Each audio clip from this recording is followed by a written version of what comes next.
Hello student, आप देख रहे हैं मास्टरमाइंड ट्यूशन और मैं आशा करता हूं कि आप सभी स्वस्थ और मस्त होंगे। बच्चों, आज की क्लास 7th के बच्चों के लिए है। ये है किसलय भाग 2 जो कक्षा 7 की हिंदी की पाठ पुस्तक है और इस पुस्तक का आज हम लोग पाठ 2 को पढ़ने और समझने वाले हैं, जो एक काफी अच्छा पौराणिक कहानी है। इस पाठ से बच्चों आपको नैतिकता का ज्ञान प्राप्त होगा, तो चाहे आप किसी भी क्लास में हो, इस वीडियो को पूरा देखें। अगर आपने अभी तक चैनल को सब्सक्राइब नहीं किया है तो चैनल को सब्सक्राइब भी जरूर कर ले। तो चलिए आज की क्लास शुरू करते हैं और जानते हैं इस कहानी के बारे में।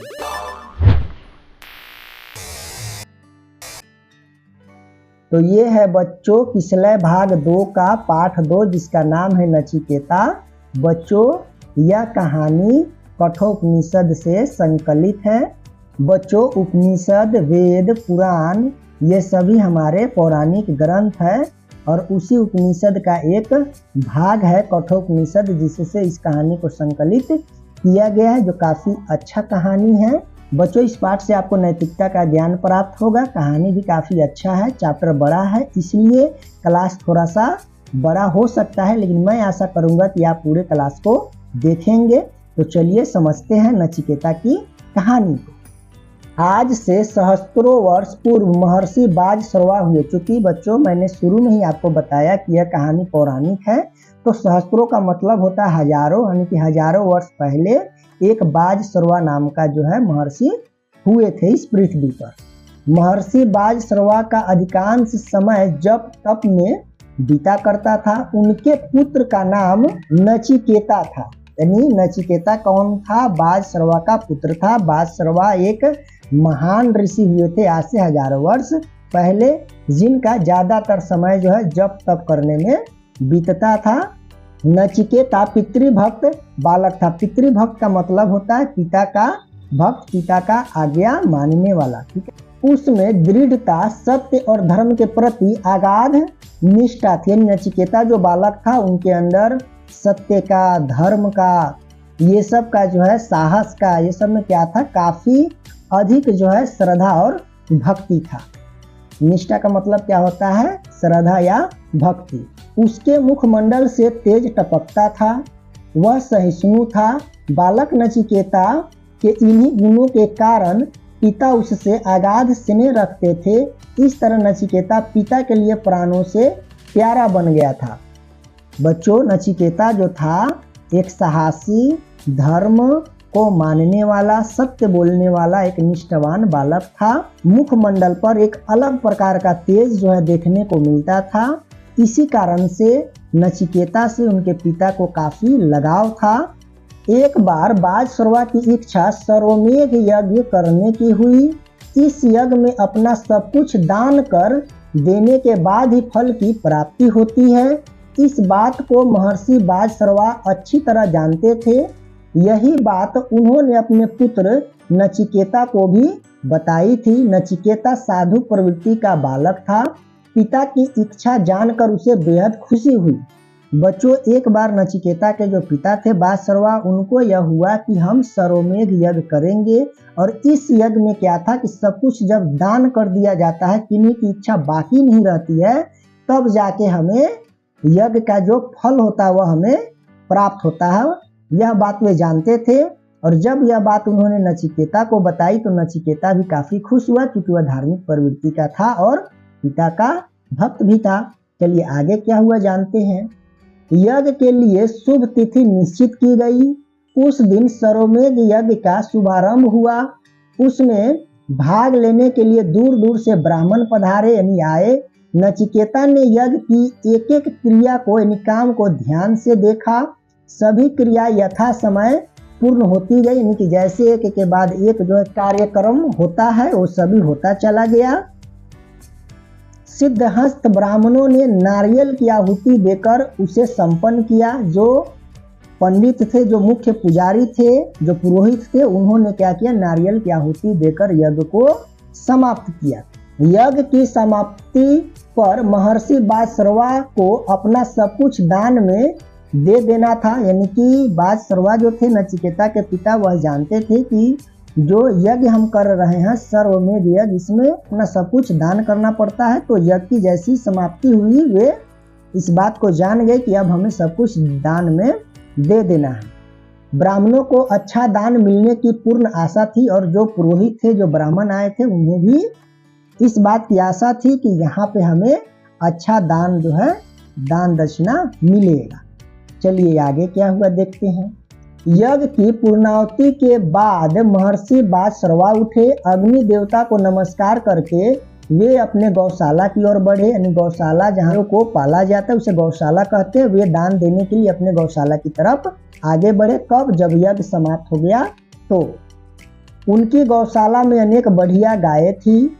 वे सभी गायों को दान में देने का निश्चय कर चुके थे और वे शुरू में ही जानते थे कि हमने जो यज्ञ किया उसमें सब कुछ अपना दान देना है। तो वे अपने गौशाला की तरफ गए और उन्होंने सोच रखा था कि जो भी गायें हैं उस सभी को हम दान करेंगे। परंतु गौशाला तक पहुंचते पहुंचते उनका मन लोभ से भर गया, यानी कि उनके अंदर में लालसा आ गई। वे गौशाला की कमजोर बूढ़ी और दूध न देने वाली गायों की छटनी करके, यानी कि वे क्या किए, अपने गौशाला में गए। उनके गौशाला में बहुत से अच्छी अच्छी गायें थी, लेकिन जैसे वह पहुंचे उनके अंदर में लालच आ गया कि नहीं, हम अच्छे गायों को रखेंगे और जो बुढ़िया है, जो दूध नहीं देती है, उन गायों को हम दान करेंगे। ठीक है, कहानी यहाँ पर एक नया मोड़ ले रही है। मैं आशा करता हूँ कि आप समझ रहे होंगे। चलिए आगे बढ़ते और जानते कहानी में आगे क्या हुआ। को दान स्वरूप देने लगे। जो बुढ़िया गाय थी, जो कमजोर थी, बीमार थी, दूध नहीं देती थी, उनको वे दान देना शुरू कर दिए। ब्राह्मणों को ऐसी दक्षिणा की स्वप्न में भी आशा न थी। ब्राह्मण समझ रहे थे कि यहाँ पर अच्छा दान दक्षिणा मिलेगा, लेकिन ऐसा दान दक्षिणा देकर उनको विश्वास नहीं हो रहा था कि ऐसा भी मेरे साथ हो सकता है। महर्षि बादशर्वा को लोभ प्रवृत्ति देखकर वे दुखी हुए, पर कुछ कह न सके। नचिकेता भी यह सब कुछ देख रहा था।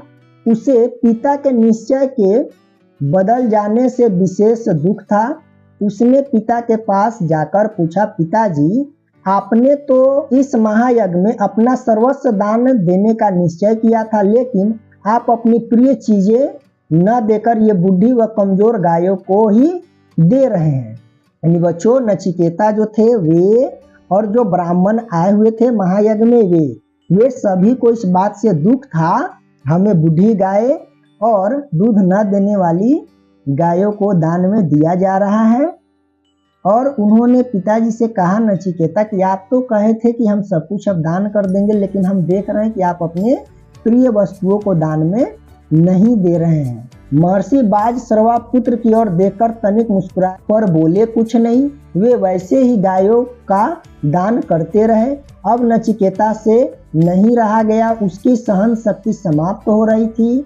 उसने निडरता पूर्वक पिता से कहा, पिताजी, आपकी प्रिय वस्तु तो मैं हूँ, मुझे आप किसे दान में देंगे?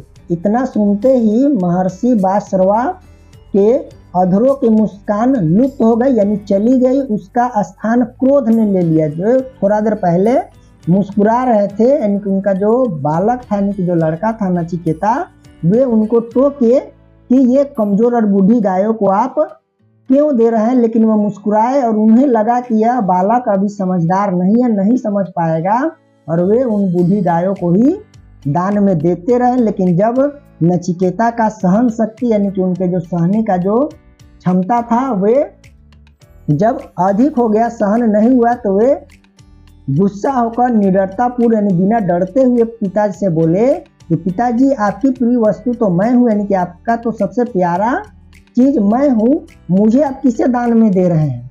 तो जैसी ये बात बादशर्वा, यानी कि उनके पिताजी सुने, उनके चेहरे से जो मुस्कान थी, जो हंसी थी, वह खत्म हो गई और उसके स्थान पर वे नचिकेता की बात सुनकर गुस्सा हो गए। ठीक है बच्चों, आप समझ रहे हो कहानी को? अगर समझ में आ रहा है तो वीडियो को लाइक जरूर कीजिएगा। वे उसी अवस्था में बोले, नचिकेता, मैं तुम्हें यमराज को दान में दूंगा, क्योंकि उनके पिताजी गुस्सा हो गए थे। और जैसे ही नचिकेता की बात समाप्त हुई, गुस्से से उनके पिताजी ने उन्हें कह दिया कि नचिकेता, जाओ, मैं तुम्हें यमराज को दान में दूंगा। ठीक है, चलिए कहानी को जानने के लिए हम लोग आगे बढ़ते हैं। मैं इसे सहस्त्र स्वीकार करता हूँ पिताजी। नचिकेता जो है पितृभक्त यानी पिता का भक्त था। जब ये बात सुना तो उन्होंने कहा कि मैं इसे सहर्ष यानी कि खुशी से स्वीकार करता हूँ पिताजी। नचिकेता ने खुश होकर उत्तर दिया, मैं आपकी आज्ञा से यमराज के पास चला जाऊंगा, पर आप यज्ञशाला की सारी गाय ब्राह्मणों को दान में अवश्य दे दे। इसके बिना आपका सर्वमेघ यज्ञ निष्फल रहेगा, यानी कि उसका कोई फल प्राप्त नहीं होगा।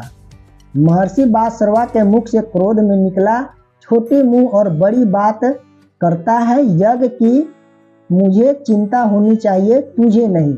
नचिकेता के पिताजी नचिकेता को डांटे कि छोटी मुंह बड़ी बात करता है, यज्ञ की चिंता मुझे होनी चाहिए, तुम्हें नहीं। जैसे हो रहा वैसे होने दो, तुम यमराज के पास जाओ, बाकी मैं स्वयं देख लूंगा। क्योंकि यमराज के पास जाने का तो नचिकेता स्वीकार किया था, लेकिन उन्होंने अपने पिता को यह सलाह भी दिया था कि जितना भी गाय हैं सभी प्रकार के गायों को ब्राह्मणों को दान में आप दे दे। लेकिन उनके पिताजी बोले, गुस्सा तो थे ही, और गुस्सा में ही बोले कि जाओ तुम यमराज के पास जाओ, मैं यहाँ का सब कुछ जो है मैं संभाल लूंगा। ठीक है, चलिए कहानी में आगे क्या होता है देखते हैं। महर्षि बासरवा क्रोधवेश में यह भी भूल गए कि नचिकेता उनका इकलौता पुत्र है। पिता की ओर से मिला हुआ आदेश उस बालक के लिए ब्रह्मवाक् था। यानी कि नचिकेता के पिताजी कार्यों में व्यस्त थे और साथ ही साथ गुस्से भी थे।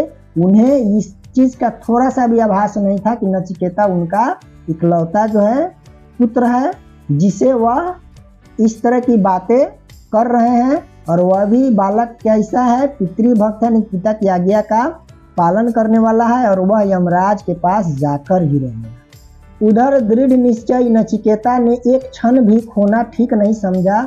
उसने पिता के चरणों को स्पर्श कर यमराज के पास जाने की अनुमति मांगी। हमने पहले ही आपको बताया कि नचिकेता पिता का भक्त था। उन्होंने सोचा कि अब देर नहीं करना चाहिए, पिता के चरणों को स्पर्श किया, यानी कि प्रणाम किया और चल दिया। अब महर्षि बासरवा को होश आया कि उन्होंने क्रोधवश में नचिकेता को यह क्या कह दिया। वे उसके दृढ़ निश्चय को अच्छी तरह जानते थे। वह इस बात से भी परिचित थे कि नचिकेता यमराज के पास जाए बिना मानेगा नहीं। फिर भी पिता का स्नेह उमड़ आया। उन्होंने पूछा, वत्स यमराज से परिचित हो, यानी तुम यमराज को जानते हो। यानी कि जैसे ही जाने के लिए नचिकेता ने आज्ञा लिया, तब जो उनको आया कि अरे ये मैंने क्रोध में क्या कह दिया, ये तो मेरा सबसे प्यारा बालक है और इकलौता बालक है। और वे जानते थे कि नचिकेता क्या है, इरादा का पक्का है, यानी कि मेरे वचनों को, यानी कि पिता के वचनों को वह कभी भी खाली नहीं जाने देगा। ठीक है, आपको भी बच्चों पितृभक्त होना चाहिए, यानी कि पिता के वचन को निभाना चाहिए, पालन करना चाहिए। ठीक है, तो नचिकेता से उनके पिता ने पूछा कि बेटा क्या तुम यमराज को जानते हो? आगे क्या बातचीत हो रही, हम लोग आगे बढ़ते हैं और जानते हैं। हाँ पिताजी, वे मृत्यु के देवता है। नचिकेता ने सहज स्वर में कहा। यमराज के विषय में इतना जानकर भी तुम उसके पास जा रहे हो? महर्षि बासरवा ने समझाने का प्रयास करते हुए कहा, मृत्यु के मुख में पहुंचकर कोई नहीं लौटा वत्स। यानी जैसे उनके पिताजी ने पूछा कि क्या तुम जानते हो यमराज के बारे में, तो उन्होंने सहस यानी कि जल्दी ही जवाब दिया कि हाँ वे मृत्यु के देवता है। तब उनके पिताजी ने कहा कि तुम इतना कुछ जानते ही हो, फिर तुम जा रहे हो यमराज के पास, वहां पर जाने के बाद क्या कोई लौट कर आता है? नहीं आता है। जानता हूँ पिताजी, नचिकेता ने कहा, पिता की आज्ञा ही मेरे लिए सर्वोपरि है, उसी ने मुझे निडर बना दिया है। आपके आशीर्वाद से मैं सब जगह आसानी के साथ पहुंच सकता हूँ। फिर यानी नचिकेता ने निडर होकर जवाब दिया कि नहीं, मैं जानता हूँ कि वे मृत्यु के देवता है और उनके पास जानने के बाद में कोई यहाँ अब तक लौटकर नहीं आया है, लेकिन मैं पिता का भक्त हूँ और आपका आज्ञा ही मेरे लिए सर्वोपरि है, और आपके आशीर्वाद से मैं कहीं भी सहज यानी आसानी से जा सकता हूँ। ठीक है, एक बात बताऊं बच्चों, इसी तरह का पितृभक्त कौन थे? महाराजा भगवान रामचंद्र थे। उन्होंने अपने पिता के एक वचन के लिए 14 वर्षों तक वनवास में अपना जीवन बिताए थे। तो हमारे पौराणिक कहानियों में बहुत सारे ऐसे प्रसंग हैं जो हमें नैतिकता का पाठ पढ़ाते हैं। ठीक है, फिलहाल अभी हम आगे बढ़ते हैं और इस कहानी को आगे समझाते हैं। मृत्यु तो ऐसा सच है जिसे झुठलाया नहीं जा सकता। एक न एक दिन सभी को उसके पास पहुंचना है। नचिकेता का तर्क न्याय संगत था। उसके ज्ञान पर महर्षि बादशर्वा को हर्ष भी हुआ यानी खुशी भी हुआ, और बिछोह पर शोक भी यानी बिछोड़ने पर शोक भी हुआ यानी कि वे दुखी भी हुए। वे पश्चाताप करते हुए बोले, वत्स, मैंने तो क्रोध वर्ष में ऐसा कह दिया था। मेरा मतलब यह नहीं था कि तुम यमपुरी जाओ यानी कि यमराज के पास जाओ। अब मैं किसी कीमत पर भी तुम्हें यमपुरी जाने की आज्ञा नहीं दे सकता। यानी कि उनके पिताजी उन्हें रोकने का प्रयास किए, उन्हें समझाया कि मैंने यह गुस्सा में आपको कह दिया कि अब मैं आपको जाने नहीं दूंगा। नचिकेता ने अत्यंत विनम्र होकर कहा, आप तो यमपुरी जाने की आज्ञा पहले ही दे चुके हैं। अब कुछ भी कहना मेरे लिए निरर्थक है। मैंने आपकी आज्ञा पालन करने का संकल्प ले लिया है। अब तो उसे पूरा करने का अवसर प्रदान कीजिए और मुझे यमराज के पास जाने दीजिए। इसी में मेरा कल्याण है। नचिकेता ने अपने पिता को समझाया कि पिताजी, आपने जाने का आज्ञा पहले ही दे दिए हैं। अब आप मुझे आशीर्वाद दीजिए कि मैं आपकी आज्ञा का पालन करूं और यमराज के पास जाऊं। नचिकेता की वाणी ने महर्षि बादशर्वा को निरुत्तर कर दिया, यानी कि उनके पास किसी भी प्रकार का उत्तर देने के लिए अब बचा नहीं। उनका सौम्य चेहरा कुंभला गया, यानी कि वे अत्यंत रुष्ट हो गए, दुखी हो गए। उनके मस्तक पर विषाद की रेखाएं स्पष्ट दिखाई पड़ने लगी, क्योंकि वे जानते थे कि यमराज के पास जाने के बाद में कोई लौटकर नहीं आता और मैंने गुस्सा में ये क्या कह दिया, और उससे भी कह दिया जो पिता का भक्त है और वह पिता के वचनों के लिए कुछ भी कर सकता है। नचिकेता को कहे वाक्य उन्हें सूल की तरह चुभने लगे। उनके अपने ही कहे गई बातों से उन्हें खुद तकलीफ होने लगा। ठीक है, चलिए हम लोग आगे बढ़ते हैं और कहानी को आगे बढ़ाते हैं। पिता की ऐसी अवस्था देखकर नचिकेता ने कहा, पिताजी, आपके सर्वमेघ यज्ञ की सफलता भी मेरी यमलोक की यात्रा में ही है। उसे पूरा करना मेरा धर्म है। धर्म पर चलने का आदेश आप अवश्य देंगे। नचिकेता की ज्ञान भरी बातों के आगे महर्षि निरुत्तर हो गए। उन्होंने अश्रुपूर्ण नेत्रों से अपने इकलौते पुत्र नचिकेता को विदाई दी, यानी कि उन्हें यमलोक जाने दिया। ठीक है, किस मन से? दुखी मन से, क्योंकि वे भी जानते थे बादशर्वा कि मेरा जो लड़का है नचिकेता वह धार्मिक प्रवृत्ति का है, धर्म को जानता है, उसे क्या करना है क्या नहीं करना इसकी समझ उसे है, और वे अपने बात पर पछता रहे थे। फिर भी उन्हें यमलोक जाने दिया। ठीक है, नचिकेता पिता को नमस्कार करके यमपुरी की ओर प्रस्थान कर गया, यानी कि चल दिया। वह दिन रात चलता रहा। उसे यमपुरी पहुंचने में कई दिन लग गए। यमपुरी के मुख्य द्वार पर उसे रोक लिया गया। उस समय यमराज कहीं बाहर गए हुए थे। उसे मुख्य द्वार पर ही उनकी प्रतीक्षा करनी पड़ी, यानी कि इंतजार करना पड़ा। वे प्रतीक्षा की घड़ी में 3 दिन और 3 रातें बीत गई। वह भूखा प्यासा वहीं पड़ा रहा। नचिकेता तो यमपुरी गए, लेकिन उन्हें दरबार ने गेट पर ही रोक लिया, क्योंकि यमराज कहीं गए हुए थे। दरबार ने कहा कि आपको इंतजार करना पड़ेगा जब तक यमराज आ नहीं जाते, और उस इंतजार में नचिकेता के 3 रात और 3 दिन बीत गए। तब तक वे भूखे प्यासे उस यमराज के गेट पर पड़े रहे। आगे क्या होता है चलिए देखते हैं। अंत में यमराज लौटकर आए। अपने द्वार पर ऋषि कुमार को देखकर चिंतित हो उठे। फिर उसका परिचय जानने के उद्देश्य से पूछा, तुम कौन हो? यानी कि 3 रात और 3 दिन बीतने के बाद में यमराज लौटे और उन्होंने देखा कि अपने गेट पर कोई प्यारा सा बालक जो है वह लेटा हुआ है, बैठा हुआ इंतजार कर रहा है। तो उन्हें आश्चर्य हुआ कि मैं तो इन्हें बुलाया ही नहीं, या मैं तो इन्हें लेने गया ही नहीं, फिर ये कौन आ गया? उन्होंने विनम्रता से उन्हें पूछा कि तुम कौन हो? नचिकेता ने नमस्कार कर विनम्र स्वर में कहा, देव, मैं महर्षि बादशर्वा का एकमात्र पुत्र नचिकेता हूँ। यमराज ने प्रश्न किया, ऋषि कुमार, तुम्हारे यहाँ आने का कारण? और जो यमराज थे उन्होंने नचिकेता से प्रश्न किया कि तुम्हारे यहाँ आने का कारण क्या है, बताओ। चलिए उन्होंने क्या बताया आगे हम लोग बढ़ते हैं और जानते हैं। नचिकेता फिर विनम्र स्वर में बोला, देव, मेरे पिता ने सर्वमेघ यज्ञ किया और उसी की दक्षिणा स्वरूप मुझे आपकी सेवा में भेजा है। नचिकेता ने सारी बातें सच बताई कि ऐसा ऐसा बात है, मेरे पिता ने सर्वमेघ यज्ञ किया और दक्षिणा स्वरूप मुझे जो है आपकी सेवा में भेजे हैं। इतना सुनकर यमराज का आश्चर्यचकित होना स्वाभाविक था। वे बोले, तुम्हें यमपुरी आते हुए भय नहीं लगा? यमराज जानते थे कि अच्छे अच्छे हमारे नाम से डर जाते हैं, लेकिन यह बालक इतना निडर है कि अपने पिता की जो है आज्ञा पाकर मेरे यहाँ आ गए। वे आश्चर्यचकित हो गए। ठीक है, चलिए कहानी आगे कैसे बढ़ता है उसको भी जान लेते हैं। नचिकेता ने सरलता के साथ उत्तर दिया, देव भय कैसा, मेरी दृष्टि में मृत्यु तो सबसे बड़ा वरदान है। जब इंसान की देह उसका साथ देना छोड़ देती है, मृत्यु ही उसे कष्टों से मुक्ति दिलाती है। इसलिए इस मुक्तिदात्री को मैं भय का कारण नहीं मानता। मैंने तो सदैव इसे वरदान रूप में ही स्वीकारा है। उन्होंने यमराज को विनम्र भाव से कहा कि यमराज, मृत्यु तो एक स्वाभाविक है, मृत्यु तो आना सबके लिए निश्चित है। एक दिन सबको मृत्यु आएगी और जब शरीर मानव का काम करना बंद कर दे तो उसके कष्टों से मुक्ति पाने का एकमात्र जो मार्ग है वह है मृत्यु। तो इसमें भय कैसा?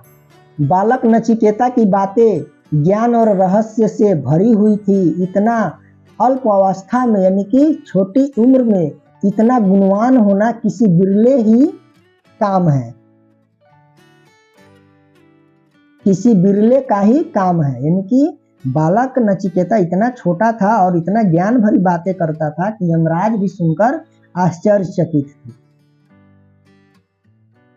इसलिए यमराज को और भी ज्यादा आश्चर्य हुआ। वह बालक की ज्ञान भरी बातों से प्रभावित होते जा रहे थे। कुछ क्षण रुककर उन्होंने पूछा, नचिकेता, तुम 3 दिन से भूखे प्यासे मेरे द्वार पर पड़े हो। इस बार नचिकेता मौन रहा। उसने यमराज के इस प्रश्न का उत्तर नहीं दिया। यमराज ने उसके आतिथ्य का पूरा प्रबंध कर दिया और खा पीकर विश्राम करने के लिए कहा।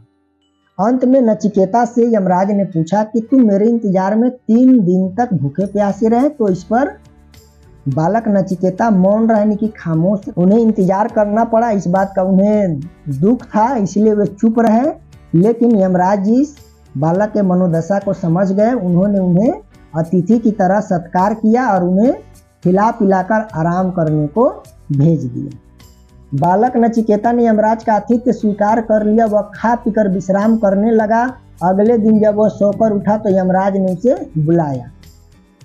यानी वे मेहमान की तरह, अतिथि की तरह यमपुरी में रहने लगे और जब आराम करके अगले दिन जगे तो यमराज ने उन्हें अपने पास बुलाया। और क्या किए और क्या बातचीत हुआ हम लोग आगे बढ़ते हैं और जानते हैं। उसके आने पर यमराज ने कहा, ऋषि कुमार, हम तुम्हारे ज्ञान, पितृभक्ति और कर्मनिष्ठा से बहुत प्रसन्न। इस उपलक्ष्य में तुम हमसे 3 वर मांग सकते हो। देव, मैं दक्षिणा स्वरूप आपके पास भेजा गया हूँ। नचिकेता ने विनम्र स्वर में कहा, फिर आपसे वर कैसे मांग सकता हूँ? यानी अगले दिन जब नचिकेता जगे तो उन्हें यमराज ने अपने पास बुलाया। उन्होंने उनसे कहा कि मैं तुम्हारे ज्ञान, पितृभक्ति यानी पिता की भक्ति और कर्म निष्ठा यानी कि कर्म में विश्वास रखने के कारण मैं तुम्हें वचन देता हूँ, तुम मुझसे 3 वर जो है वरदान मांग लो। तो नचिकेता ने कहा कि भगवान, मैं तो आपके पास दक्षिणा स्वरूप आया हूँ, यानी भेजा गया हूँ, फिर आपसे वर कैसे मांग सकता हूँ? यहाँ पर जो चित्र दिया गया देखिए यमपुरी का है, ये यमराज है, दरबान है और ये आपका बालक नचिकेता है। ठीक है, चलिए हम लोग कहानी में और आगे बढ़ते हैं। बालक नचिकेता की न्याय संगत बात सुनकर यमराज बोले, कोई बात नहीं बालक, तुम निसंकोच होकर वर मांगो, यानी बिना डरे हिचके वर मांग लो, यानी वरदान मांग लो। इस पर नचिकेता ने कहा, देव, पहला वर तो यह दीजिए कि पिता का मुझ पर से क्रोध शांत हो और उन्हें सर्वमेघ यज्ञ का सुफल प्राप्त हो। यह पहला वरदान मांगा। तथास्तु यमराज के मुख से निकला। और दूसरा वर नचिकेता ने फिर कहा, देव, जिस विद्या से भय उत्पन्न न हो वह मुझे प्राप्त हो। तथास्तु यमराज ने कहा। और तीसरा वर नचिकेता बोला, देव, आप सर्व ज्ञाता है, यानी कि आप सब कुछ जानते हैं, आप मुझे आत्मा का रहस्य समझाइए। इतना सुनकर यमराज सोच में पड़ गए, बोले नचिकेता अभी तुम बहुत छोटे हो, आत्मा का रहस्य जानना तो ज्ञानी ध्यानी मुनियों के बस की भी बात नहीं है। तुम और कोई तीसरा वर मांग सकते हो। यानी कि पहला वर उन्होंने मांगा कि पिता को जो है क्रोध शांत हो, मुझ पर उनकी दया दृष्टि बनी रहे और उनका सर्वमेघ यज्ञ जो है सफल हो। दूसरा वर उन्होंने मांगा कि जिस विद्या से भय उत्पन्न ना हो, यानी कि डर न लगे, वह विद्या हमें दो। इन दोनों वरों को यमराज ने तथास्तु कह के यानी आशीर्वाद देकर सफल कर दिया। लेकिन तीसरा वर उन्होंने मांगा नचिकेता ने कि हमें आत्मा का रहस्य समझाइए। इस पर यमराज महाराज अटक गए। उन्होंने समझाया कि बालक तुम अभी बहुत छोटे हो, आत्मा का जो रहस्य है वह जानना बड़े बड़े ज्ञानी मुनियों की भी बस की बात नहीं है। तुम कुछ दूसरा वर मांग लो, ठीक है। वे उन्हें बहलाने फुसलाने का काम करने लगे। आगे क्या हुआ चलिए देखते हैं। देव मुझ पर आप तो आत्मा का रहस्य प्रकट करने की कृपा कीजिए। नचिकेता ने फिर कहा इसके अलावा मुझे और कुछ जानना शेष नहीं है। उन्होंने नचिकेता ने कहा कि प्रभु आप हमें यही वरदान दीजिए, इसके विषय में बताइए, हमें और कुछ जानना नहीं है, ठीक है। अब विवश होकर क्या यमराज ने उन्हें समझाया कि नहीं समझाया, कि बहला फुसला दिया। चलिए इस बात को हम लोग जब आगे बढ़ेंगे पढ़ेंगे तो जानेंगे। तो बढ़ते हैं और जानते हैं, ठीक है। मैं ऐसा कर रहा हूँ कि आप लोग को कहानी पसंद आता होगा। क्लास भले ही बड़ा हो जाए लेकिन कहानी आपको रोचक लग रही होगी और इससे आप कुछ न कुछ सीख रहे होंगे, ठीक है। चलिए फिलहाल हम लोग आगे बढ़ते हैं। विवश होकर यमराज को नचिकेता को आत्मा का रहस्य बतलाना पड़ा। नचिकेता आत्मा के रहस्य को जानकर वापस पृथ्वी पर लौट आया। पिता बादशर्वा पुत्र को पाकर बहुत प्रसन्न हुए, खुश हुए। बालक नचिकेता का नाम आत्मज्ञानी के रूप में अमर हुआ। यहाँ पर दिया हुआ है बच्चों कठोपनिषद, यानी कि जिससे इस कहानी को संकलित किया गया है। तो यह था आपका जो है एक पौराणिक कहानी जो बालक नचिकेता और उनके पिता महर्षि बादशर्वा से संबंधित था, जिस कहानी में आपको धार्मिक ज्ञान और नैतिक शिक्षा का ज्ञान जो है सो मिला होगा। पाठ के अंत में आपको कुछ शब्दार्थ दिए गए हैं जिसके विषय में हमने जो है आपको समझाते हुए उसका अर्थ जो है बताया ही है। सहस्त्रों माने होता है हजारों, दृढ़ता मतलब होता है मजबूती, अगाध का मतलब होता है था, प्रतीक्षा का मतलब होता है इंतजार, निष्फल का मतलब होता है व्यर्थ, निष्ठा का मतलब होता है श्रद्धा एवं भक्ति, सहिष्णु का मतलब होता है सहनशील, पितृभक्ति का मतलब होता है पिता का भक्त, स्वप्न का मतलब सपना आप जानते ही हैं, निश्चयी का मतलब होता है पक्का इरादा वाला, संपन्न का मतलब होता है पूर्ण होना, आहुति का मतलब होता है अग्नि को जो समर्पित किया जाने वाला जो आहुति जो वस्तु होता है उसको आहुति बोलते हैं, ठीक है। संबल का मतलब होता है सहारा, प्रवृत्ति का मतलब होता है आदत, अनायास का मतलब होता है अचानक से, अनुमति का मतलब होता है आज्ञा, न्याय संगत का मतलब होता है न्यायपूर्ण, संकल्प का मतलब होता है शपथ प्रतिज्ञा, मुक्तिदात्री का मतलब होता है मुक्ति देने वाला, ठीक है। निरुत्तर का मतलब होता है बिना उत्तर के, यानी कि जिसका कोई उत्तर ना हो। शोक का मतलब दुख होता है, प्रयास का मतलब कोशिश होता है, सौम्य का मतलब सुंदर होता है, निष्ठा कर्म निष्ठा का अर्थ होता है कर्म करने में विश्वास करने वाला, परिचित का मतलब जाना पहचाना होता है, लोभ का अर्थ होता है लालच, ठीक है। तो यहाँ पर आकर अपना जो क्लास है वह अब समाप्त हो रही है।